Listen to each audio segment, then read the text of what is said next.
Good morning, everybody, and beautiful Saturday morning here in Southern California. I'm not going outside because it's going to get hot soon, even though it's fall, getting close to winter.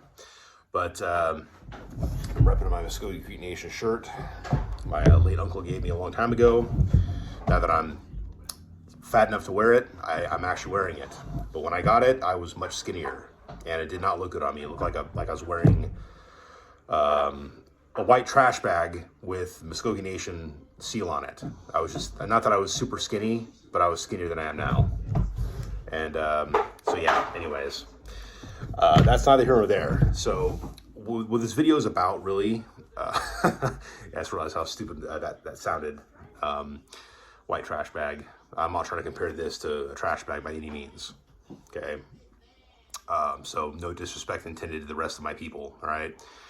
So this video is about the, I've been paying attention on Facebook and also on YouTube to different bands of Creek Indians and different groups that claim to be Creek Indian. And it's of great interest to me because obviously that's the tribe I belong to. I'm a citizen of the Muskogee Nation of Oklahoma. The reservation, as we're calling ourselves now the last couple of years, apparently, now we can say we're on the res, which I think is it's just kind of, I don't know. I have kind of mixed feelings about that because only now are we calling ourselves a reservation, but we weren't calling ourselves that for the last 150 plus years. Anyways, so yeah, I'm a stickler for things like that. I'm a stickler for a lot of things. That's going to play into this video too. So when I look at the other bands of Creek Indians out there, so obviously there's Muskogee Nation of Oklahoma, then there's the Porch Band of Creek Indians. And the Porch Band of Creek Indians has had a huge cultural disconnect. This is going to play into the other bands I'm going to mention. Porch Band are basically those who stayed behind. A lot of them were lower creeks. And if you look at the list of names of the victims of the Fort Mims massacre, you see certain names that are probably connected to the Porch Band people.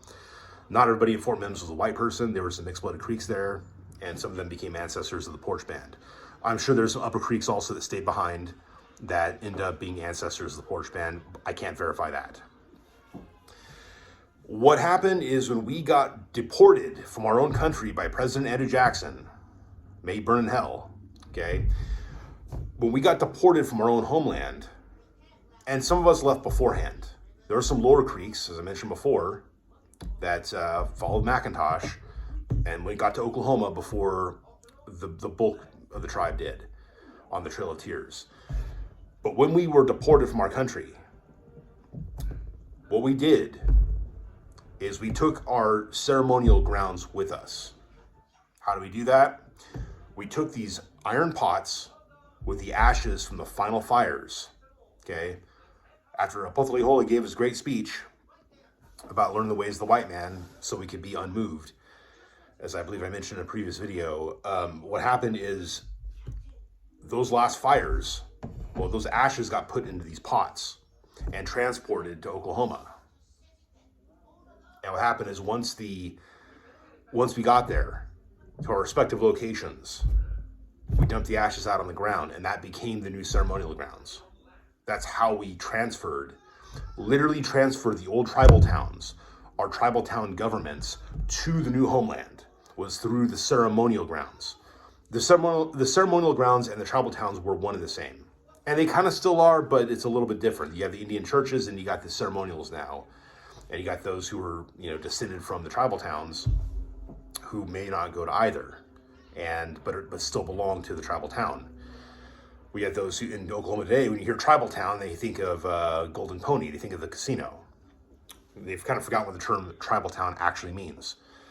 But the tribal towns do kind of still exist, and the government thereof has been transferred to the new homeland through the fires of the ceremonial grounds. That's how it happened. So the Porch Band lost that. It's fair to say. They lost the ceremonial grounds. Maybe they created new ones at some point between the 1830s and when they got restructured in the 1950s. The problem is, by the 1950s, like, a lot of their stuff, it was gone. Like, I know they have some of the language. There might have been a medicine man or two, but they don't have the entire language. They don't have their culture became very much not our culture.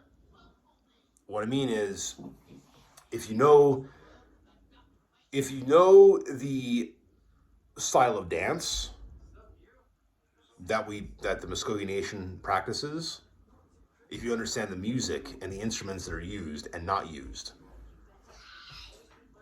and not to mention, as a side note, the kind of clothing that we once wore. Okay, that can be replicated. Even that changed in Oklahoma. Okay, it went from the old historical garb. Okay, Michael, I'll be there in a minute. Okay, more than a minute. If you understand, our clothing changed. We ended up getting the ribbon shirts and the cowboy hats and the cowboy boots. That was a later addition. That we, as we adjusted to our new homeland, eventually those changes occurred. But before that, we had, the turbans. We had the, some of the striped shirts, some of the, the calico shirts, calico fabric, leggings. But some of the leggings and loincloths still continued on. Mainly the breechclouts continued on into the 1950s. I've seen black and white footage of some of this stuff. And, historical style breechclouts managed to survive stylistically to that time. That's pretty cool, actually. So there's elements that continued on, really kind of an unbroken line when you think about it. And then there's stuff that definitely continued on, and there's other things that changed. Again, like our main clothing changed. And so it's not exactly the same as it was back in the old days. But, so I'm going to count the clothing as being a little bit less important, because that does, styles change over time, but culture still, exists regardless of whether you're wearing pants or a kilt in Scotland, okay? Just to kind of point that out. All right, whether you're wearing leggings and loincloth versus blue jeans, okay? Whether you're wearing moccasins or cowboy boots or tennis shoes, you're still the same people. You might still have a lot of the same stuff going on. And we do have a lot of the same stuff going on. The porch band did not. Their style of dance was very much powwow. Their music was a reflection of that. Their clothing was a reflection of modern powwow clothing. It wasn't traditional Creek at all. And illustrate a point. We dance counterclockwise. We do not dance clockwise around the ceremonial grounds. What happens is you have two guys step out and they start calling the people out. One guy, mahe, mahe, and the other guy does the same thing. They're basically calling the people out. I'm not trying to mock the language because I don't speak the language entirely. So I'm kind of trying to make the sounds that some might be familiar with. But mahe, mahe, because is part of it, and that means good, okay, in Muskogee. So anyways, they start doing their whole ooh, woo, that they start doing that. I'm not sure if it's woo or woo. Yeah, I've heard a couple different things, but anyways, they start doing that. What happens is you have male, female, male, female, male, female in a circle, going counterclockwise around the fire, and it's pretty cool. And you'll have different styles of thing. It's like stomp, stomp, stomp, stomp, stomp, stomp, stomp, stomp, and they're going around the fire. And some of them are kind of doing this, and some are kind of doing this towards the fire itself. And then at some point, the music slows down, they stop doing this, and they're just kind of walking around, and then the stomping happens again. There's videos on YouTube you can see to get a good idea of what it's like, but it's got to be the Oklahoma band. Look at the Oklahoma stuff first, because that's the real stuff. Anything done by the porch band needs to reflect that to be authentic. Otherwise, it's going to look like powwow culture, I guarantee. If you've gone up Indian powwows, they're dancing clockwise, not counterclockwise, but clockwise around the fire. And they might do a little bit of the stomp, and they're doing all this other stuff, and jingle dancing, all this other stuff, that we don't do. That's not a part of traditional Muskogee dance culture. It's just not. And they'll have dun dun dun dun dun dun dun dun dun dun dun dun dun. You have the drums. That's also, we never use drums. My boy. So we have the shell shakers, and typically the women have these shackles around their ankles that are made up of, I think, 13 turtle shells each, and they got holes in them. They're filled with rocks. And sometimes you'll see milk cans that at some point had to kind of replace turtles for a while. But, you know, I mean, it depends on if you're going to find turtles or buy turtles. They're, you know, not everybody can get the turtles, so they started using the milk cans. And that's now a part of our culture as well, because it reflects the same thing. It's the same concept.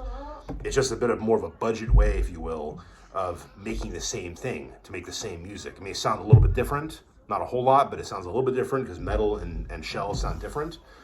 But they serve the same purpose. They go around the woman's legs, the lower half of the legs, and that's, you know, that's what they do.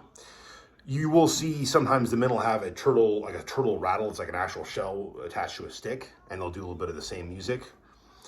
But that's, you know, it does happen, but usually it's the women making the shell shaking with their legs.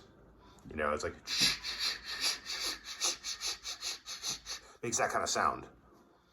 Beautiful, okay? And the men, specifically, the men are doing the singing. There are gender roles that are clearly defined at the ceremonials, as I understand it. And that's, you see that. Okay, again, I have not been to the ceremony, to the Greenleaf ceremonial grounds or the other traditional tribal towns. I've been to the annual festival, and I have seen archival footage, and I've done a lot of reading. Again, I've heard people talk, and this is the kind of stuff that exists. This is the authentic Muskogee culture. If it doesn't have these elements, then it's lacking. So, and I'm not trying to take a crap on these other bands I'm going to mention. What I will say about the Porch Band, I'm going to say this real quick because in my first take of this video, I mentioned it, and I think it should be mentioned. The original Hickory Grounds got desecrated by the Porch Band because their government wanted to build a casino. They dug up a bunch of bodies of old Hickory Ground members, and Waylon Gray and some others went back there to protest it peacefully, but they went to protest and they got arrested. And the chief bailed them out, and you know, at least I remember reading something about that in the Muskogee Nation News, and I remember seeing news videos at the time. I think I was living in Oklahoma at the time, actually, and yeah, that was some crazy stuff, and our tribal government would never do that in Oklahoma. You would never see that happen because we have the traditional culture enough that wouldn't have happened. I know there's Porch Band Indians that were against what happened because they know better. They know, but you have too many in their government that were greedy at the time, and it was terrible. I will say this much though, that in the last few years, when you look back at some of the archives on YouTube, you're going to see the Porch Band annual festival, or powwow, as they call it. At one point, we called ours a powwow. I'm not gonna lie. In the 2000s, the website said Creek Nation Annual Powwow. I went back there in 2010. They're like, "Oh no, it's not a powwow. It's the annual festival." I'm like, "Oh, okay."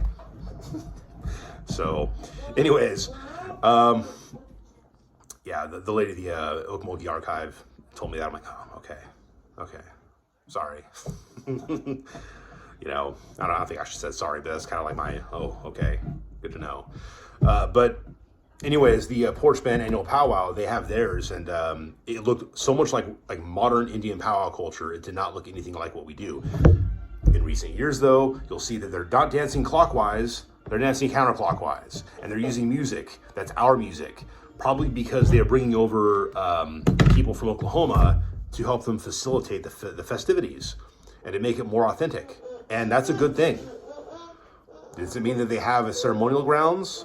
Does it mean that they have medicine men? Does it mean that they have an actual traditional stomp grounds? No, it does not mean that. I mean, maybe they have a reorganized one now. I don't know. But that doesn't mean, but you know, maybe they do, maybe they don't. I don't know for sure. I'm going to assume probably not. But at least their annual festival looks more like traditional Muskogee culture. I'm glad that's the case. Now, almost like 14 and a half minutes into this video, I'm going to mention there's a Perdido Bay tribe of Lower Creek Indians in Florida, and then you have the Ma-Chis band of Lower Creek Indians. I think they're in Georgia or Alabama. They're like, I think they gained state recognition at one point, and but then they might have lost it. The Perdido Bay tribe in the 1990s, you had, what was it? Was it Robert Johns Bearheart? Okay. Remember I mentioned, of course, the clothing. Then I mentioned, more importantly, the style of music and dance. Oh, I forgot to mention this. Mention my first take. Naming convention. How do you name your children? How do you name your adults? How do you name your chiefs? How do you name your warriors? How do you name them? Okay, what do you name them? Why? Okay, the way we have it structured, I mentioned this in my previous video, is that, you know, it has to do typically with your clan. It could do with your father's clan also, but typically, at least in today's terms, it tends to go with your mom's clan as far as, you know, it's like, oh, your bear clan, okay, you're, you know, little bear, basically, be like, what would be a Kusiji? You'd be something like that. It'd be something like to do with the clan of your mom, which would be your clan. But historically, it could be a little bit different from what I've read. But you always belong to your mother's clan. You're always a son or daughter of your father's clan.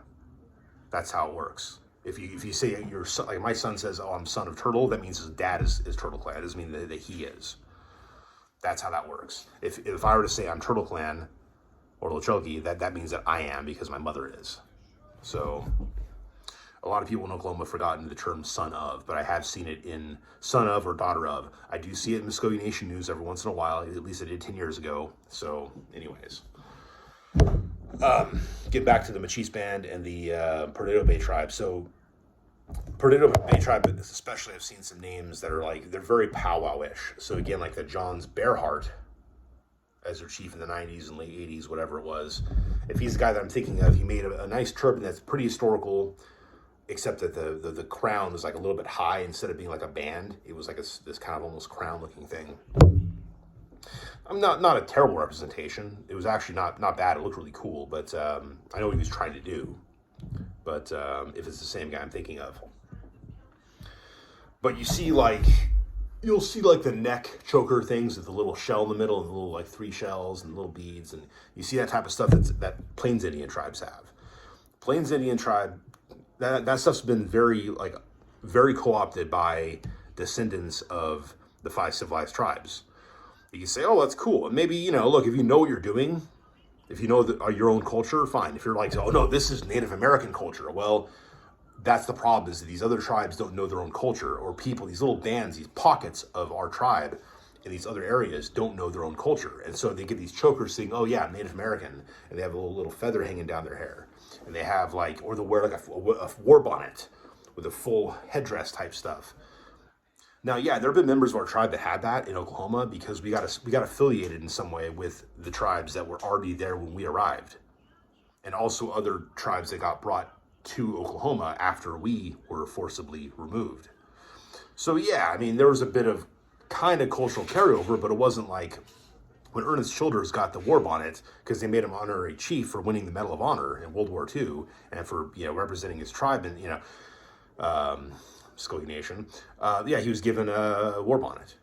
But that's not something that our tribe actually had. It wasn't like, oh, we're honoring you with a war bonnet. That makes you a chief. That wasn't us. In fact, you didn't have to be a chief to wear the turban with the metal band. Okay, like you did not have to be a chief to have the metal gorgets. Okay, that was something that nowadays they look at it like, oh yeah, you're like a chief if you have that. No, historically that wasn't the case. So yeah, there is a bit of there's a bit of historical amnesia that even some of us have in Oklahoma, but you know, nevertheless, like there's certain things that we did not heavily adopt because we already had our culture basically intact to a much larger extent. Those of us who stayed behind lost a tremendous amount of culture, okay? You lose the ceremonial grounds, you lose the government. You lose the government, you lose a lot of the other things. And that's what happened to them. So they kind of restructured themselves as a people in the 1950s, the Porch Band did. The Ma-Chis Band, I think in the 80s, they started coming into existence.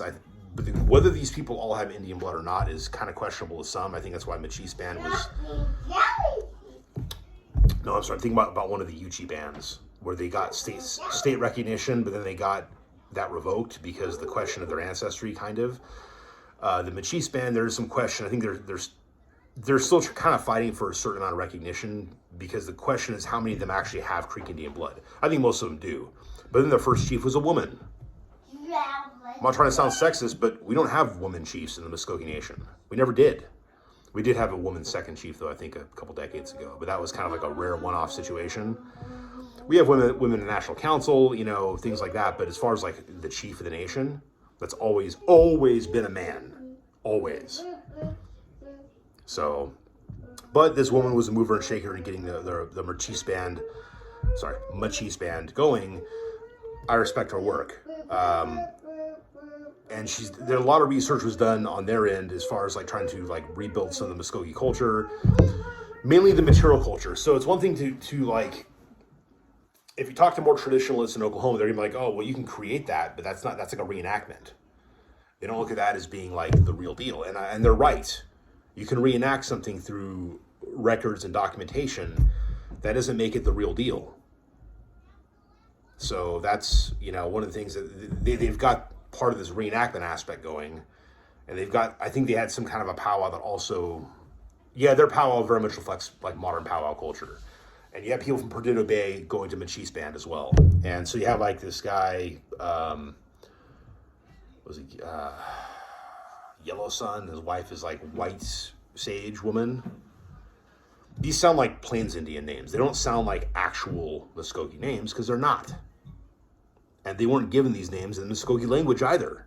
If you're given a name, an Indian name among the Muskogee people, it's not going to be in English. It's not going to be powwow sounding. It's not going to be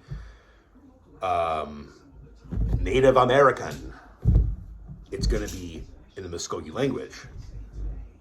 And, it's going to have to be translated into English. It's not going to be given to you in English.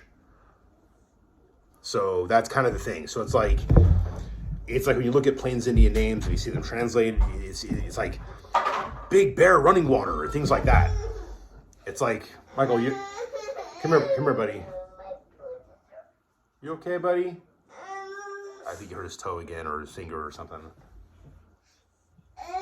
Wow, that's okay, buddy. You'll be okay. You're a tough guy. So, look, even my mom's cousin has the nickname, or it's actually like part of her name. It's White Fawn. And she has a brother named Moose. And I think her brother is also Brucey Gray Cloud. I'm not sure if Gray Cloud is actually part of his name, but their dad's name was Hoji. That was not his real name. That was like his nickname. But my understanding is the name means like little banker in Muskogee. And he had a son named Hobaiji. So they have like two Creek names, two Creek words that make their way into the names. But again, these other kids have names that are not actually like, they're not done in Muskogee, so I'm not sure if it's like just trying to sound Native American. And look, Hoji was from Oklahoma. He was from Welika. Okay, it wasn't like he wasn't familiar with some of the stuff, but the kids kind of got like, some of the kids got like Native American-y sounding names in English. I'm not ripping on my cousins, by the way, because I love them. They're my family, but that's something that actually happened in that part of the family.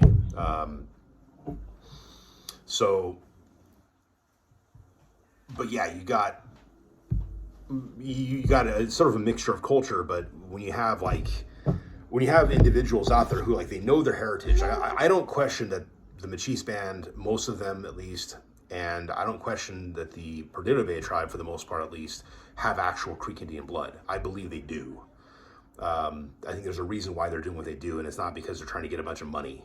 Like, it's obvious, when you look at what they're doing, it's obvious that they have a desire to be part of what they believe is their ancestral culture, and probably is. The problem is that what they're doing right now is not their ancestral culture. It's a modern powwow culture that has nothing to do with what we did back in the old days. And I've been to powwows since I was a kid, okay? I went to the Ohlone Indian powwow in Watsonville, up on Mount Madonna, for a long time. I never danced in the circle. I was always kind of nervous to. And then as I got older, I'm like, you know what? I'm not going to dance until I've danced among my own people our way first. I still haven't danced in the powwow since then, but I have danced at the 2010 annual festival, and it was cool. My legs were in terrible shape, but I wanted to dance. So I was seriously injured back then, but that's another story. So, yeah, buddy, Optimus Prime. Yeah, you want to say hi? You want to say hi? Chobani? Yeah, that's a cute kid. I got a cute little boy. Okay, so yeah, he's learned a few words in Creek. So he's bringing his Optimus Prime mask over. He's gonna show you who he really is. Yeah, that's right. This is Optimus Prime. So I love you, buddy. All right, go watch cartoons, okay? I'm almost done. So yeah, I'm not trying to crap on these people. Okay, I look at their tent setups, I look at their tables, and I see some of them have actual like a frame and glass with a whole bunch of historical like flint arrowheads and things, and I think that's awesome. Like I'm one of those who believes that the material culture of the past should be revived in the future if it's a worthy activity. You know, obviously, as a Bible believing Christian, I don't believe that we should bring back Canaanite pagan worship. You know what I'm saying? For obvious reasons, if you read about the fires of Moloch and the burning of children and things like that. Okay. But stuff like cool shell carvings and flint knapping and things like, I think that stuff's awesome. Okay. Recreating some of the copper work of the past. I think there's some really great things that our tribe had in the past that they got lost. Our culture evolved and changed, adapted to modern times, but this old stuff is really awesome. We should have it back. Okay, I think that recreating the historical clothing is very important. Okay, like all that stuff. And some of these other groups are doing some of that because they want to get in touch with their historical culture. The problem is, again, you have like this, a lot of the powwow, like the circle of feathers sticking up in the back, and again, the neck choker. Oh, and also the Plains Indian, like, it looks cool, but it's like all the bones, little breastplate thing. You'll see a lot of that in like Last of the Mohicans, and, no, I'm sorry, not Last of the Mohicans, sorry. Different movies from the time period. Dances with Wolves. You'll see it there. It's like a Cheyenne, Lakota Sioux type of thing. It's like, it's from that region, not from the region that we're from originally. We had a whole different culture that existed back in the old days. And what has survived is still very different than what these other tribes do. So these guys are trying to recreate it and get it back. And you'll see, like, I've seen pictures of like a woman doing these whole like prayer thing, you know, in the presence of other people, like this whole presentation, if you will. Maybe she's telling a story, I don't know, I just see pictures. But it looks like a very special moment. I'm not trying to crap on it, but I don't know what it is. But it looks like it's something that I would see at a powwow. It does not look like something that is done among my tribe, from all that I've seen, firsthand and through video. Okay, like, so that's a concern for me when I look at these other bands, because if they're really part of us, I want them to actually be a part of us. And if they're gonna build this stuff up, and they're trying so hard to do, I want them to get it right. Okay, I'm a stickler. I want them to get it right. I can't tell you how many fake Indians I've seen on the internet. Okay. When I've seen people out there, like, I've seen the whole cultural, Michael, stop, no more. I've seen the culture vultures out there that try to steal Native American culture and try to co-opt it into their own version of what they think Native American culture was. This is wrong and it shouldn't be done. On the other hand, if they want to dress like us, that's cool too, you know? Let's see, what's the word? Imitation's the best form of flattery. Usually, but then again, I don't want people trying to fake it. Sorry, my boy's making a lot of noise. I'm trying to get my final thoughts here before I finish up. Oh, Optimus Prime's over there. Oh, go over there, Michael. So, I like that our culture and heritage can be shared. Edwin Marshall's trying to do more of that. I think it's great. He does a lot of like presentations and things like that. He's very, very active, and it's a good thing. He's a good guy. And I know he knows the traditional language. I know he knows some of the traditional song, and I think the medicine as well. So yeah. But there's a lot of cool things going on, and I like our brothers and sisters who were left behind or who stayed behind to kind of get more in touch with this sort of thing, because they obviously want to be. I don't want to say wannabe, as in wannabe tribe, but they want to be part of it. And, you know, they have something going on that it works for them for now, but it's not going to survive very well in the eyes of scrutiny as more of our stuff becomes put on the internet, and a lot of it already has. These other tribes are going to look like fake Indians. they're going to look like fake Indians. And if they're not fake Indians, I want them to get in touch with our people and get more of the correct stuff so that they can fix it and teach their children our old ways. You know, that's what needs to be done anyways. So yeah, I'm not crapping on them. I'm pointing out some inconsistencies between what they're doing and what we used to do. And in a spirit of let's fix that. I know the Porch Bandits tried to fix their stuff, and I'm glad. And I'd like to see the Ma-Chis and the Perdido bands and any other bands that exist. I think there's some others out there too. The names escape me at the moment. Those Yuchi bands also escape my mind at the moment. So, anyways, let me know what you guys think. I better get going before this guy keeps interrupting me further. So, Mado for listening. Bye.